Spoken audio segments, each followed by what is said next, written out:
ఈనాటి నా ఈ పుంజుతోక పుస్తక ఆవిష్కరణ సభకు ముఖ్య అతిథిగా విచ్చేసిన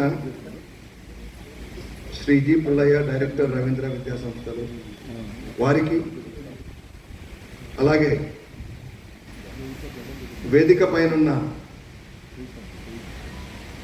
కళారత్న బిరుదాంకితులు, ప్రముఖ సాహితీవేత్త, కర్నూలు జిల్లాకు, పూర్వ కర్నూలు జిల్లా ఇప్పుడు 2 జిల్లాలు అయింది కావచ్చు, కానీ కర్నూలు జిల్లాకే కాదు రాయలసీమకే మకుటాయమానమైన సాహితీమూర్తి, కళారత్న బిరుదాంకితులు వారు పత్తి ఓబులయ్య గారికి, వేదికను అలంకరించిన నా జననీ జనకులు శ్రీమతి గోపాలకృష్ణవేణి, శ్రీ చిన్న సత్యనారాయణ రెడ్డి గారులకు,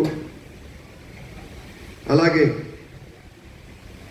ఈనాటి ఈ కార్యక్రమంలో నా పుస్తకాన్ని సమీక్షించడానికి అంగీకరించి కొంత సమయం చేసుకొని దూరం నుంచి కూడా వచ్చిన శ్రీ కెంగార మోహన్ గారు, సాహితీ స్రవంతి రాష్ట్ర అధ్యక్షులు వారు, అలాగే శ్రీమతి మేడం ఇద్దరు దండపోయిన పార్వతి గారు, ఎస్ వారు నరసం రాష్ట్ర కార్యదర్శి. నరసం అంటే మేడం నా అంటే ఓకే. అట్లాగే డాక్టర్ కె చంద్రమౌళి, కర్ణాటి చంద్రమౌళి గారు, డాక్టర్ హరికిషన్ గారు, ఈ కార్యక్రమానికి ముందు పాటలతో ఉర్రూతలూగించిన మియా గారు, అందరికీ ఇక్కడ వచ్చిన బంధుజన మిత్రులందరికీ కూడా నా నమస్సుమాంజలి. మిత్రులారా, బంధుజనులారా, సాహితీవేత్తలారా, ఇందాక కళారత్న గారు నన్ను మాట్లాడమని కోరుతున్నప్పుడు ఇది ఎందుకు రాయాల్సి వచ్చిందో వివరించమన్నారు. ఎందుకు రాయాల్సి వచ్చిందనేది దానికి ఒక కారణం లేదు. ఎందుకంటే ఈ పుస్తకాల్లో ఇప్పుడు ఏవైతే ఇందులో 120 పద్యాలు ఉన్నాయి, దాని గురించి నేను చెప్పడం కంటే కూడా మన సమీక్షకర్తలు చెప్తారు. ఖచ్చితంగా వారికి ఉన్న ప్రతిభతో నిష్కర్షగా ఏవి బాగున్నాయి, ఏవి బాగలేవంటే సాహిత్య విలువలు. ఇందులో బాగలేకపోవడానికి ఏముండదు, కంటెంట్ మాత్రం అంత మంచి కంటెంటే ఉంటుంది. మనం ఏం మసాలా నవలలో లేకపోతే మసాలా కవితలు రాయం కాబట్టి సామాజిక స్పృహ, సామాజిక విలువలు, సంఘ విలువలు, మానవ విలువలు ఇవన్నీ రిఫ్లెక్ట్ అయితే కొంత చతురత జోడించి రాయడం జరిగింది. అయితే ఇవి గత కొద్ది కాలంగా నేను రాసుకుంటూ వచ్చినాయి కాబట్టి ఏదో ఇప్పుడు రిటైర్మెంట్ ముందు లేదా రిటైర్ అయినా కూర్చొని ఒకటి రాయాలని అన్నది కాదు. నా అనుభవాలన్నీ కూడా గత విద్యార్థి దశ నుండి కూడా ఉన్నాయని, మొన్నటి రిటైర్ అయ్యే వరకు కూడా, నిన్న మొన్నటి వరకు ఉన్న అన్ని అనుభవాలు కొన్ని రాసుకున్నాను. వాటిని అన్ని కొంత సంస్కరించి ముందుగా ఒక 120 పద్యాలు, దాదాపు ఒక 500-600 ఉంటాయి. సో రాబో రోజుల్లో ఇంకా మీ మీద కొన్ని ఇట్లాంటివి వదులుతాము. బట్ ఇది ఫస్ట్ది. ఓకే. సో ఈ 120ని ఫస్ట్ సంకలనం చేసి చేయడం జరిగింది. కాబట్టి ఎందుకు రాయాలనే దానికి సార్ నా సమాధానం ఏంటంటే, ఇది నేను నా అనుభవాలని ఎప్పటికప్పుడు గ్రంథస్థం చేయడం అలవాటు. ఎందుకంటే చిన్నప్పటి నుంచి ఇందాక మా అమ్మగారి తపన మీరు చూశారు. ఈనాటికి కూడా ఆమె అంటే చదువు అనేది నిరంతరాయంగా ఉంటుంది, నేర్చుకోవడం అనేది నిరంతరాయంగా ఉంటుంది. ఇక్కడ స్పష్టంగా అంటే కొంచెం నేను నిర్మమాటంగా ఒక విషయం చెప్పదలుచుకున్నాను. నాన్నగారు ఎంతో గొప్ప విద్యావేత్త, అబ్దుల్ కలాం సరసన ఆయనతో పాటు ఉండాల్సిన వ్యక్తి, ఆయన సమకాలీనులు. 1966లో BE electronics and electricals Osmania university నుంచి గోల్డ్ మెడల్. ఆయన ప్రయాణము, విద్యార్థి ప్రయాణము, అకాడమిక్ జర్నీ ఎటువంటిదంటే ఎక్కడ చదివితే అక్కడ ఈజ్ టాపర్. ఎక్కడ చదివితే అక్కడ ఆల్ సైన్స్ కాలేజ్ స్కూల్లో చదువుకున్నారు. తర్వాత నిజాంలో పియూసీ చేశారు. కర్నూలులో కూడా 1 సంవత్సరం చేసినట్టున్నారు ఉస్మానియాలో. తర్వాత ఇంజనీరింగ్కి వెళ్ళారు. ఆ రోజుల్లో ఎలక్ట్రానిక్స్ అండ్ ఎలక్ట్రికల్స్ తెచ్చుకున్న వాళ్ళు బహుశా ఈ రాయలసీమలో ఎవరు ఉండకపోవచ్చు. ఆయన నెంబర్ 1. కొన్ని కారణాల వల్ల వ్యవసాయం చేయాల్సి వచ్చింది. వ్యవసాయ ఒత్తిళ్ళు, తర్వాత అనేక ఒత్తిళ్ళ వల్ల ఆయన లెర్నింగ్ ప్రాసెస్ అనేది బహుశా ఫుల్ స్టాప్ పెట్టడం. కానీ మా అమ్మ ఎప్పుడు స్టాప్ చేయాలి. ఆమె చదువుకుంది 8th క్లాస్ వరకు. నాకు మొట్టమొదటి ఓనమాలు నేర్పించిన గురువు అమ్మ. మొట్టమొదటగా దేశ భక్తుల గురించి, దేశ నాయకుల గురించి, సరే మనందరికీ తెలుసు రామాయణంలో కథలు, భారతంలో కథలు. ఎందుకంటే గార్లపాడు అనే ఒక కుగ్రామంలో నేను పుట్టింది ఇక్కడ కర్నూలులో Saint Mary's hospital Ghosh hospital అంటారు దాన్ని. కానీ ఫస్ట్ 5 years నేను గార్లపాడ కుగ్రామం, అది ఈనాటికి కుగ్రామమే ఆ రోజు ఇంకా. సో అక్కడ ఆమె గురువు. నేను ఫస్ట్ క్లాస్ ఎక్కడో నన్ను నేర్పించారు మహబూబ్నగర్లో, అక్కడ కొన్ని రోజులు నన్ను మళ్ళీ నేను ఒక 5-6 ఏళ్ళు ఒక్కొక్క క్లాస్ ఒక ఊర్లో చదువుకున్నాను. సో తొలి గురువు తనే. సో ఆమె ఇప్పటికి కూడా న్యూస్ పేపర్లు చదువుతుంది. ఈనాడు పత్రికల పద నుడివి, గడి నుడి అవన్నీ కూడా ఫిలప్ చేస్తుంది. ఏమన్నా ఆమెకు రాకపోతే అన్నీ వచ్చు, ఎందుకంటే అందులో రకరకాల భారతం పాత్రలు, మహాభారతం పాత్రలు, రామాయణ పాత్రలకు సంబంధించిన అడుగుతుంటారు. రాకపోతే నేను ఉంటే పక్కన అడుగుతుంటుంది ఆమె. సో నిరంతరం చదువుకునే ఒక జిజ్ఞాస ఉన్న వ్యక్తి ఈరోజు కూడా 70 సంవత్సరాలు వచ్చిన తర్వాత నువ్వు ఇది మంచి ప్రయత్నం చేసావమ్మా నువ్వు మా తెలుగు తల్లి పాడడానికి.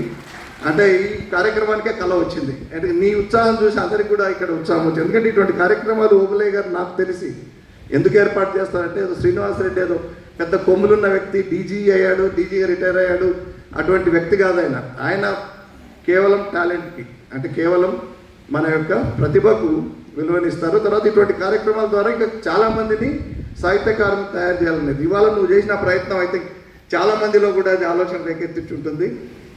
రాయగలిగిన శక్తి ఉండి, తర్వాత భాష కూడా భాషపై పట్టు ఉండి, ఓపిక లేకను, లేకపోతే మనం రాస్తామా, మనం రాయలేం లేదు, కవిత్వం అన్నా లేకపోతే ఇంకా రచనలన్నా ఎవరో వేరే వాళ్ళకు చాలా లేకపోతే పై స్థాయి వాళ్ళకు, లేకపోతే అదేదో పాండిత్యం ఉన్న వాళ్ళకు ఆ పాండిత్యం ఏదో సపరేట్గా ఒక స్పెషల్గా అప్పుతుందనో అనుకునే వాళ్ళు ఎవరైనా ఉంటే మీలో నాకు తెలుసు చాలామంది మీలో రాయగలరు. రాయండి. It is never too late to be a writer, it is never too late. So నేను ఎందుకు రాశానో చెప్పాను మీకు. అయితే ఈ పేరు ఎందుకు పెట్టానో నాకు అందులో పుస్తకంలో ఉంది, తర్వాత మీ అందరికి కూడా కాపీస్ ఇస్తాము. పేరు ఎందుకు పెట్టానంటే దీని తర్వాత మళ్ళీ రాబోతున్నాయి. సో అవి ఇంకా కొంచెం ఘాటుగా ఉంటాయి. సో ఘాటుగా జోరుగా దక్కా తీరేసే లక్తాయని అంటారు కదా, అది ఘాటుగా అది వ్యవస్థ మీద మనకు ఎవరు వ్యక్తిగతంగా ఎవరి మీద కోపాలు ఉండవు, ఇంకెవరో పొలిటికల్గా మనం మాట్లాడడం. కానీ వ్యవస్థ ఎట్లా ఉండాలనో, ఎలా ఉండాలని మనం అంత మన కోసం, మన స్వాతంత్రం కోసం ప్రాణాలు అర్పించిన ఆనాటి నాయకులు, సామాన్య ప్రజలు ఏం కోరుకున్నారో మనకు అన్నీ ఉండి, భరత మాతలో అన్నీ మనకు అన్ని రకాల వనరులుండి కూడా కొంచెం పక్కదారి పట్టింది. గ్రోత్ ఉంది, లేకపోతే అభివృద్ధి లేదు అని నేను గ్రోత్ లేదని చెప్పట్లేదు. కానీ ఇంకా మనం ఈనాటికి ఒక 1000 సంవత్సరాల క్రితం మనం నంబర్ 1 వరల్డ్లో మనము చైనా మళ్ళీ నంబర్ 1 పొజిషన్కి రాబోతుంది. కానీ మనం ఇవాళ ఇంకా చాలా దూరంలో ఉన్నాం. ఇప్పుడు అమెరికా యూనివర్సిటీస్లో మన అడ్మిషన్స్ కోసము చాలా మనం వెళ్తుంటారు మన స్టూడెంట్స్ లక్షల సంఖ్యలో. ఇప్పుడు అక్కడ ఉన్న ప్రభుత్వం దెబ్బకు సగానికి సగం పడిపోయారు, దిగాలైపోయారు. ఒకప్పుడు అంతే పెద్ద సంఖ్యలో మన దగ్గరికి వచ్చారు, మన నలంద తక్షశిల దగ్గరికి. ఎంత, అది కూడా 2000 సంవత్సరాల క్రితం. అటువంటి దేశం మనది. అటువంటి దేశం మనం అప్పటి నుంచి మనం నంబర్ 1గా మెయింటైన్ చేసి ఉండొచ్చు. ఇప్పటికైనా మధ్యలో సరే దండయాత్రల కారణంగా హిస్టరీ అది ఎక్కువ డీటెయిల్స్ పోను నేను. ఉన్న తర్వాత మన స్వతంత్రం వచ్చిన తర్వాత వెళ్ళిండొచ్చు. కానీ ఎందుకో నా ఉద్దేశం ఎప్పుడే బాధ ఏమైందంటే కాలేదు, అభివృద్ధి అంత జరగాలంత లేదు. మనకు అన్ని వనరులు ఉండి కూడా వనరులు లేని దేశాలు అవి ఎంత వేరే రకంగా కష్టపడి వేరే ఉన్న వనరులనే దాన్ని ఉపయోగించుకొని ముందుకు పోతున్నా, మనకు అన్నీ ఉండి కూడా ఇంకా వెనకనే ఉన్నామనే బాధ ఒకటి ఉంటుంది. పైగా అధికారిగా నేను చాలా క్లోజ్గా చూశాను. ఎందుకంటే నేను నేర్పిన ఉద్యోగం చాలా దగ్గరగా, అంటే ప్రభుత్వాది నేతలు అందరి దగ్గర సన్నిహితంగా ఉంటూ చూసిన ఉద్యోగం ఇది. సో నేను చూసినవే నేను ఇప్పుడు ఇందులో కూడా ఈ ఫస్ట్ పుస్తకంలో కూడా కొన్ని ఉంటాయి, తర్వాత వచ్చే దాంట్లో మాత్రం డైరెక్ట్గా ఉంటాయి. అందుకని ఒక పుంజుతోక అని ఒక చిన్న చమత్కారంగా వదిలి అది ఇదేదో చమత్కార కవిలా ఉన్నాడనే కొంచెం లైట్గా తీసుకుంటే తర్వాత కొంచెం గట్టిగా దెబ్బ తగిలినా ఓర్చుకుంటారనే ఉద్దేశంతో ఈ పేరు పెట్టారు. ఇంకా ఇంతకంటే ఎక్కువ మాట్లాడితే బాగుండదు, ఎందుకంటే సమీక్ష చేసే వాళ్ళు ఉన్నారు, వారు చేస్తారు.